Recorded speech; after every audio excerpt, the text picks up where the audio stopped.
Sir ಇವತ್ತು ಮಾಡ್ತಾ ಇಲ್ವಾ ಚಾಪೆ ಎಲ್ಲ? ಮಾಡ್ತಾ ಇದೀವಿ. ಎಲ್ಲಿ ಕೆಲಸ ಮಾಡಿಲ್ಲ. ಅದು ಯಾವತ್ತು ಮಾಡ್ತೀರಾ? ಇದು ನಿಮ್ ಮುಂಚೆನೇ ಇದೆ ಕೆಲಸ ಮಾಡ್ತಿರೋದು? ಇದ್ರೆ ಚೆನ್ನಾಗಿ ಸಂಪಾದನೆ ಇದೆಯಾ? ಸ್ವಲ್ಪ ಪರವಾಗಿಲ್ಲ, ಜೀವನಕ್ಕೇನು ತೊಂದರೆ ಏನಿಲ್ಲ. ನಿಮ್ ಮಗ್ಳು ಇಲ್ಲೇ ಹೋಗ್ತಿದಲ್ಲ, ಎಲ್ಲಿ ಹೋಗ್ತಿದ್ದ? ಅಪ್ಪನ ಬಿಸ್ನೆಸ್ ಬಗ್ಗೆ ಏನಾದ್ರು ತಿಳುವಳಿಕೆ ಇದೆಯಾ? ಇದರಲ್ಲೇ ಇಬ್ರು ಮಕ್ಕಳು ಓದಿಸಿರೋದು. ತುಂಬಾ ಕ್ಯೂಟ್ ಆಗಿದೆ ಅಲ್ಲಿ ಮಗಳು. ಹೆಣ್ಮಕ್ಳನ್ನ ಇಷ್ಟು ಕಷ್ಟಪಟ್ಟು ಓದಿಸಿ ಮುಂದೆ ತರ್ತಿರಲ್ಲ, ಅದು ನಿಮ್ಗೆ ಎಷ್ಟು? BCA very good.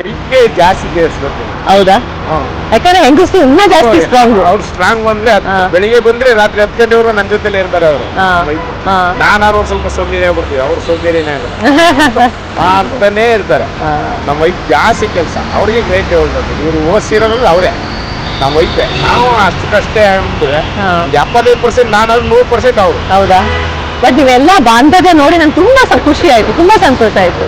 ಇಂಥ ಒಂದು ನಿಜವಾಗ್ಲೂ ಒಬ್ರಿಗೊಬ್ರಿಗೆ ನಾವು ಅಷ್ಟೊಂದು ಪ್ರೀತಿ ವಿಶ್ವಾಸ ಇಟ್ಕೊಂಡು ನಾವು ಒಬ್ರೊಬ್ರಿಗೆ ಸಹಕಾರ ನೀಡ್ತೀವಲ್ಲ. ಕಾಲದಲ್ಲಿ ಯಾರೋ ಜೊತೆಗೆ ಬಂದು ಫುಟ್ಪಾತಲ್ಲಿ ನಿಂತ್ಕೊಂಡು ಕೆಲಸ ಮಾಡ್ತೀನಿ ಅಂತ ಯಾರು ಹೇಳಲ್ಲ. ನಮ್ಮ ವೈಫ್ ಹೇಳ್ತಾರೆ, ಎಷ್ಟೊತ್ತು ರಾತ್ರಿ ಆಗಲಿ ಎಷ್ಟೊತ್ತಿದೆ ಆಗಲಿ ನಾನು ಬರ್ತೀನಿ ನಿನ್ನ ಜೊತೆ ಕೆಲಸ ಮಾಡೋಣ. ಅದು ನಮಗೆ ಹೆಮ್ಮೆ.